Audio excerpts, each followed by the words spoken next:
Hello सर्व विद्यार्थ्यांनो, आजची तारीख 18 आणि आता अर्णव कोकाटे पेपर देऊन आला आहे आणि त्याला अकोला मिळालं होता सेंटर. तर त्याचं असं म्हणणं आहे की शिफ्ट ही मॉडरेट होती, आफ्टरनून शिफ्ट आजची.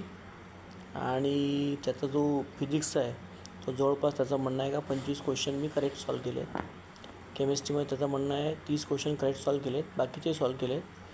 पण त्याचं म्हणणं आहे का 30 मार्क 32 मार्क आपण केमिस्ट्रीमध्ये धरू, फिजिक्समध्ये सुद्धा 30 मार्क धरू.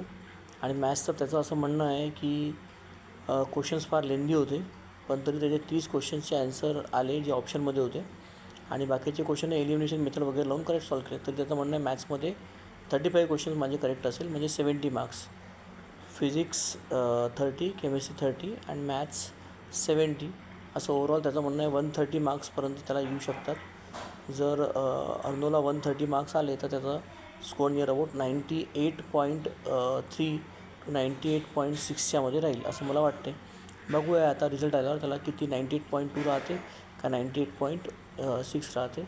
पण त्याने पेपर चांगला सोडला आणि होप की पुढच्या येणाऱ्या सेकंड अटेम्प्टमध्ये तो अजून जास्त मेहनत करेल आणि 170 मार्कापर्यंत ट्राय करेल. आणि आपण आपली प्रॅक्टिस ही कंटिन्युअस चालू देईल. एकही दिवस आपण ब्रेक घेणार नाही. जय हिंद, जय महाराष्ट्र.